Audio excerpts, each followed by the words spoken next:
Ahojte, máme tu opäť Mazdu 5, je to naša hrdinka z predchádzajúceho videa, kde sme skúmali účinnosť katalizátora. Máme s ňou ešte jeden problém a to je to, že nám tu blíka kontrolka signalizujúca problém s airbagom. Keď si pozrieme, aký chybový kód nám airbag hlási, tak je to chybový kód B2227, čo je vlastne chybná komunikácia so snímačom nárazu, ktorý je uložený tu vpredu. V dnešnom videu sa pozrieme teda na tento problém a povieme si niečo viac o airbagovom systéme. Tak poďme na to. Predtým, ako začneme so samotnou diagnostikou, si povieme pár bezpečnostných zásad.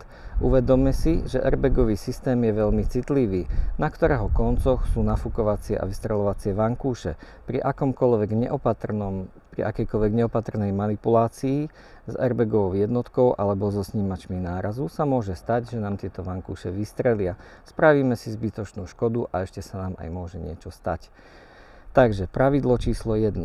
Keď potrebujeme robiť niečo s airbagovou jednotkou, potrebujeme ju vyberať z auta, odpájať, zapájať. Vždy to robíme pri odpojenom akumulátore.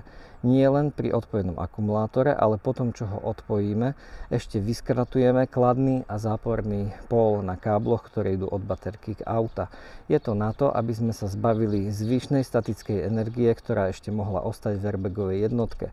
Toto isté platí aj vtedy, keď potrebujeme zapájať alebo odpájať snímače nárazu. Pravidlo číslo 2 platí vtedy, keď potrebujeme robiť analýzu diagnostikou pri zapojenom zapalovaní pri zapnutej baterke. Nikdy, opakujem, nikdy nenecháme visieť snímač nárazu alebo airbagovú jednotku len tak vo vzduchu. Uvedomme si to, že v týchto snímačoch sú veľmi citlivé akcelerometre snímače nárazu a akýkoľvek ostrejší pohyb, či už so snímačom nárazu alebo s airbagovou jednotkou, spôsobí, že nám tie airbagy vystrelia. Takže pamätajme si jedno, keď už potrebujeme merať pri zapnutom aute, tak snímače nárazu musia byť pevne upevnené o karosériu a airbagová jednotka musí byť tiež pevne upevnená o karosériu. Pravidlo číslo 3. Dokiaľ tomu nerozumieme, tak sa do toho nepúšťame a necháme to na odborníkov. Verte, že v tomto prípade si ušetríte naozaj nervy, čas a peniaze. Na začiatok sme urobili základnú kontrolu kabeláže. Bolo potreba troška rozobrať masku, aby sme sa vedeli dostať ku snímaču nárazu, ktorý je tu na tomto mieste. Idú do neho dva vodiče, ktoré sú spojené tu na konektorom. Na začiatok som si všimol, že tu už niekto konektor vymienial. Býva to častý problém, že práve v tomto mieste konektor zhnie a preruší sa obvod. V tomto prípade to tak nie je. Na druhej strane sme si potrebovali rozobrať stredový tunel. Je tam jeden plast pod radiacou pákou a samotná riadiaca jednotka airbagov je uložená pod tým. Odpojili sme si jeden konektor, druhý konektor a skontrolovali sme kontinuitu obidvoch vodičov, či máme uzavretý okruh, tam problém nebol. Ďalšou kontrolou je štandardný kontrola skratu na kostru a kontrola skratu na kladný pól baterky. Ani tu sme neprišli na nič dôležité, takže vieme, že kabeláž je v poriadku. Predtým, ako budeme pokračovať v ďalšej diagnostike, si povieme niečo o tom, ako airbagový systém v aute funguje. Airbagový systém sa skladá zo samotných airbagov, potom sa skladá z airbagovej jednotky a skladá sa zo snímačov nárazu. Prvé airbagové systémy, ktoré vznikli hneď na začiatku, mali len riadiacu jednotku airbagu a samotný airbag, či už to bol airbag vodiča alebo bol airbag vodiča a spolujazdca. Samotný snímač nárazu bol priamo v airbagovej jednotke. Keď došlo k nárazu, jednotka zdetekovala, že nastal problém a vybuchli airbagy. To bolo to najjednoduchšie a najstaršie riešenie. Následne došlo k zdokonaleniu tohto systému, a to tým, že sa zaradili snímače nárazu, ktoré sú uložené v prednej časti vozidla. Či už je to jeden snímač v strede, alebo dva snímače po krajoch. Na čo je to dobré? Je to dobré na to, že tento snímač, ktorý je vpredu, dodá riadiacej jednotke airbagov omnoho skôr informáciu o tom, že sme narazili a dodá jej informáciu, ktorá je rýchlejšia a správnejšia. Je to dané tým, že medzi prednou časťou, kde sú tie samotné snímače, a samotnou airbagovou jednotkou sú deformačné zóny, ktoré znižujú energiu nárazu. My potrebujeme vystreliť airbag vtedy, keď k nárazu dojde, nie až vtedy, keď to zdetekuje riadiaca jednotka, ktorá je za deformačnou zónou. Zaradenie predných snímačov nárazu prinieslo ďalší benefit v podobe toho, že riadiaca jednotka airbagov vie presnejšie, aká je sila nárazu. V airbagoch máme zvyčajne dve pyropatróny. Pri slabšom náraze sa tieto pyropatróny vybuchnú v dlhších časových intervaloch. Keď je náraz silnejší, tak pyropatróny vybuchnú naraz. Na čo je to dobré? Airbag je život zachraňujúce zariadenie, ktoré však pri príliš veľkej sile, ktorú netreba, vie aj zraniť. Týmto pádom je to šetrnejšie a presnejšie. Teraz si niečo povieme o samotných snímačoch nárazu. Takzvaná prvá generácia bola viac menej mechanický spínač, ktorý sa zopol vtedy, keď auto narazilo. Keď auto narazilo, došlo k zopnutiu obvodu medzi riadiacou jednotkou airbagov cez samotný snímač nárazu znova do airbagovej jednotky. Airbagová jednotka tak zdetekovala, že sme narazili a podľa toho vybuchla airbag. Potom prišla druhá generácia snímačov nárazu. To už nie je obyčajný mechanický spínač, ale je to veľmi citlivý akcelerometer. Zariadenie, ktoré zisťuje, že sme narazili. A zisťuje nie len to, že sme narazili, ale vie zdetekovať aj akou silou sme narazili. Podľa toho, či pracujeme s prvou alebo druhou generáciou snímača nárazu, sa odvíja aj spôsob diagnostiky. Keď máme prvú generáciu, kde je to vlastne čistý mechanický spínač, tak to vieme diagnostikovať obyčajným ohmmetrom. Keď zapojíme ohmmeter na jeden a druhý pól, tak môžeme odmerať odpor, ktorý by tam nejaký mal byť. Každý výrobca to má troška ináč, vždy to záleží od toho, v akom systéme a u koho to je založené. Ale v podstate, ak je ten spínač správny, tak tam nameriame odpor. Pri druhom type snímača nárazu máme na výstupe polovodič a tým pádom tam už odpor namerať preukázateľne nevieme. Na to, aby sme vedeli diagnostikovať tento novší typ snímača, v ktorom je samotný akcelerometer, si musíme vysvetliť, akým spôsobom komunikuje riadiaca jednotka airbagu so samotným snímačom. Samotná komunikácia medzi snímačom a riadiacou jednotkou prebieha cez dva vodiče. Sú to tie isté vodiče, kadiaľ je samotný snímač aj napájaný. Na začiatku komunikácie riadiaca jednotka airbagov vyšle napäťovú špičku alebo napäťový signál. Je to zhruba okolo 9 až 10 V. Deje sa to v sekundových až dvojsekundových intervaloch.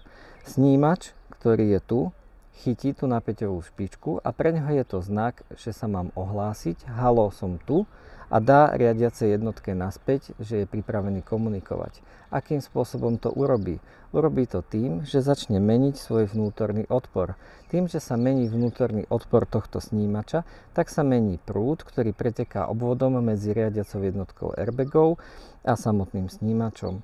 Riadiaca jednotka airbagov zistí, že snímač sa nám ohlásil a následne zastabilizuje napätie v obvode na nejakú hranicu okolo 8 až 9 V. To záleží od toho, že aký je výrobca samotného systému. Po prvotnej inicializácii komunikácie potom preberá všetku iniciatívu samotný snímač nárazu, ktorý v presne stanovených intervaloch posiela informácie riadiacej jednotke airbagov. Posiela ich práve tým, že sa mení jeho vnútorný odpor, čím sa mení prúd, ktorý obvodom preteká. Pre zjednodušené povedanie môžeme povedať tak, keď je prúd menší, tak je to logická nula, keď je prúd vyšší, tak je to logická jednotka. Ono je to troška zložitejšie, ale pre predstavu, ako to funguje, nám to stačí aj takto.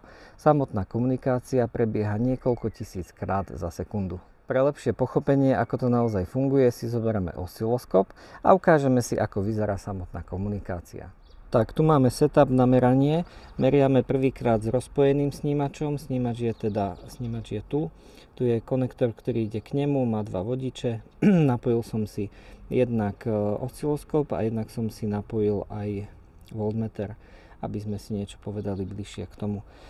Ako môžeme vidieť, tak pri odpojenom snímači vyzerá tá komunikácia takto. Ja spravím z tohto screenshot a dám vám to aj bližšie, aby sme sa na to vedeli pozrieť.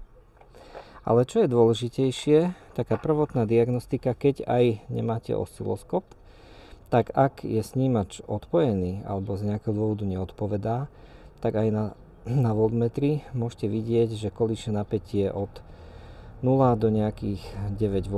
Takže to sa dá využiť v takej prvotnej diagnostike, či teda ten snímač dokáže odpovedať alebo nedokáže odpovedať. Tu je bližší pohľad na komunikáciu riadiacej jednotky airbagov pri odpojenom snímači nárazu. Riadiaca jednotka generuje periodický napäťový signál meniaci sa od 0 do 9,1 V. Perióda opakovania je 2 sekundy. Každé 2 sekundy príde ku zvýšeniu napätia. Zvýšenie napätia trvá sekundu a potom je opäť sekunda nulové napätie. Zvýšenie napätia je štartovací signál pre snímač nárazu, ktorý by mal začať odpovedať zmenou alebo modulovaním prúdu v obvode medzi riadiacou jednotkou airbagu a snímačom nárazu. Urobíme si meranie pri zapojenom a funkčnom snímači nárazu. Setup je znova ten istý, máme tu voltmeter a máme osciloskop.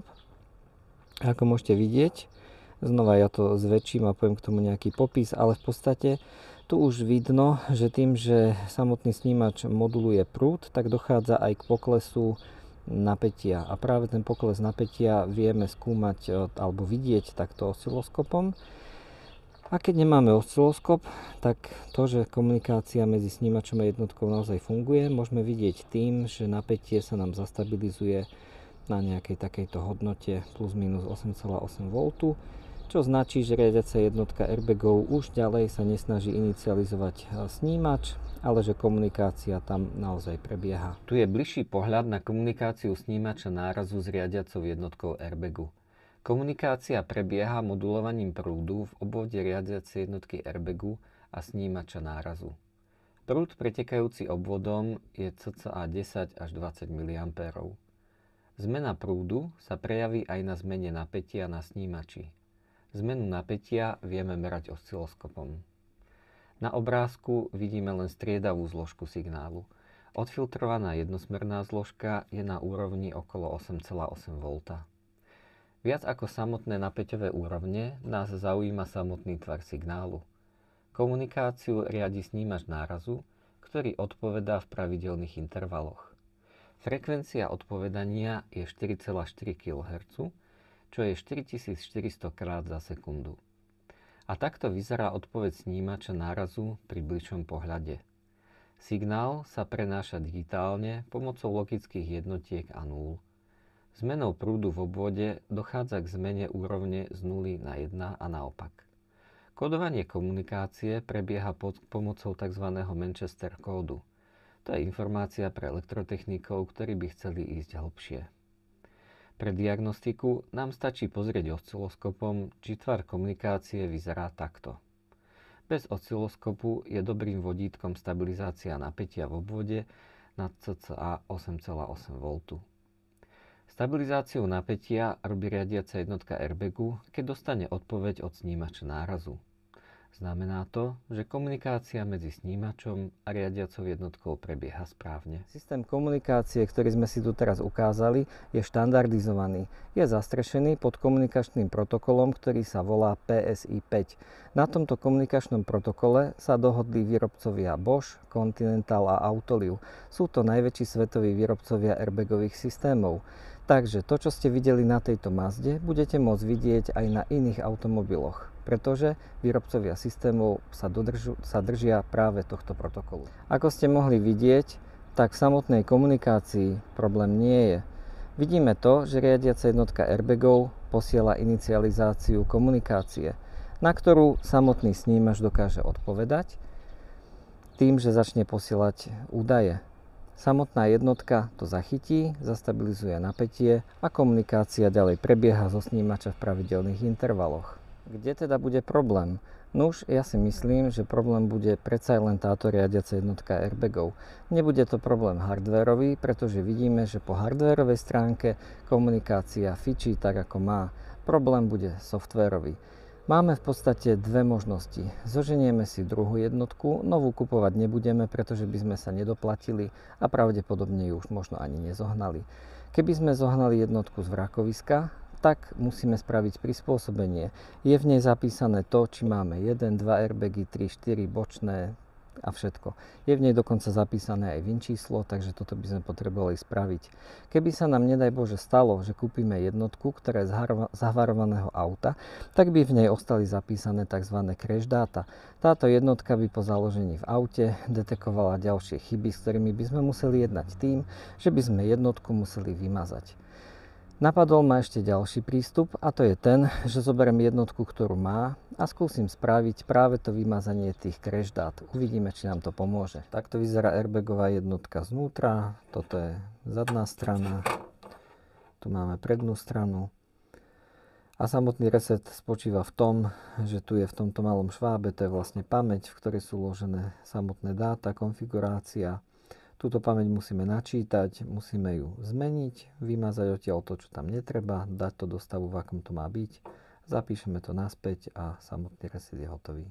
Riadiaca jednotka airbagov je vyresetovaná, je založená v aute, je zapojené všetko tak, ako má. Čo sa stalo? No už stalo sa to, že sa problém vyriešil, chyba sa dá zmazať a neobjavila sa naspäť. V tomto prípade nám teda stačilo zresetovať riadiacu jednotku airbagov. Popravde neviem, čo sa s týmto autom dialo predtým, ako došlo ku mne. Neviem, či bolo narazené, nebolo narazené. Jediná chyba, ktorá tam bola práve tá, ktorú sme riešili. Ďakujem, že ste video dopozerali až sem. Ak sa vám páčilo, dajte odber. S pozdravom, dvakrát meraj a raz meň, sa lúči Jozef.